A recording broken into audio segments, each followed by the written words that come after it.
नमस्कार, आप लोग का स्वागत है हमारे चैनल पथ संकल्प शिक्षा में। आज हम लोग पूर्व मध्यकाल के बारे में अध्ययन करेंगे। पूर्व मध्यकाल, जिसे भक्ति काल के नाम से जानते हैं, इसका समय है 1375 से 1700 ईस्वी। भक्ति शब्द की उत्पत्ति भजदास से हुई है। भक्ति शब्द का सर्वप्रथम उल्लेख श्वेताश्वतर उपनिषद में मिलता है। भक्ति सूत्र के आदि प्रणेता नारद मुनि माने जाते हैं। हिंदी साहित्य में भक्ति आंदोलन का प्रारंभ दक्षिण भारत के अलवार भक्तों की परंपरा से हुआ। इन अलवार भक्तों की संख्या 12 मानी जाती है। 12 अलवार भक्तों में प्रथम भक्त नम्मलवार या सटकोप माने जाते हैं, जबकि महिला भक्तों में आंडाल का नाम प्रमुख है, जिन्हें दक्षिण भारत की मीरा कहा जाता है। भक्ति के आद्य आचार्य रामानुज माने जाते हैं। ग्रियर्सन महोदय ने भक्ति काल को हिंदी साहित्य का स्वर्ण काल कहा है। आचार्य रामचंद्र शुक्ल ने भक्ति काल को स्वर्ण युग कहा है। भक्ति काल को 2 भागों में बांटा गया है। पहला है सगुण काव्य धारा, दूसरा है निर्गुण काव्य धारा। निर्गुण काव्य धारा की विशेषताएं हैं।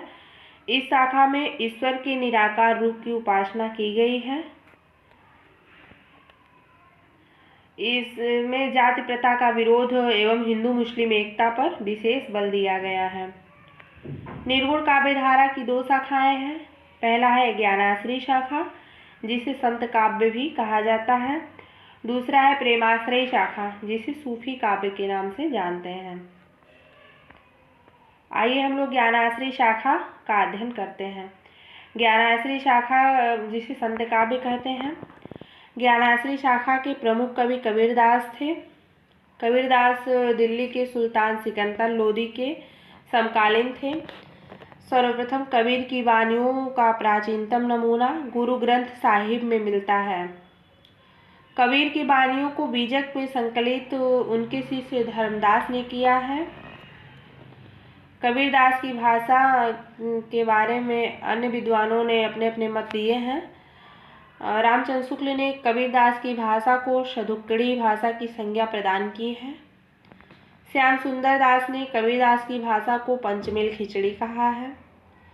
हजारी प्रसाद द्विवेदी ने कबीरदास की भाषा को वाड़ी का डिक्टेटर कहा है। ज्ञानाश्रय शाखा के कवि एवं उनकी रचनाएं। कबीरदास, इनकी रचना बीजक है। बीजक के 3 अलग अलग शाखा है, जिसमें साखी, शबद और रामायणी है।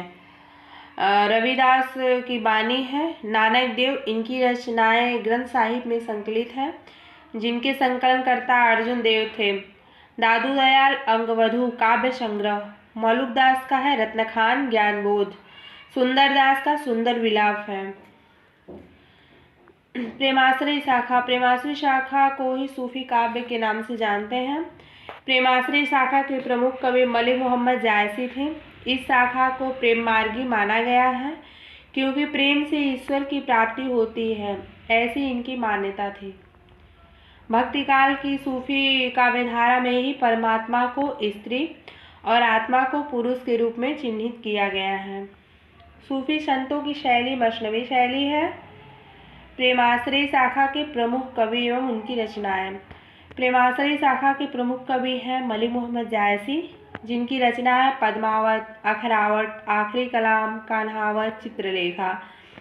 दूसरे नंबर पे है मुल्ला दाऊद, जिनकी रचना है चंदायन। अगले हैं कुतुबन, जिनकी रचना है मृगावती। ईश्वरदास की रचना है सत्यवती कथा। कासिम शाह का हंस जवाहिर है।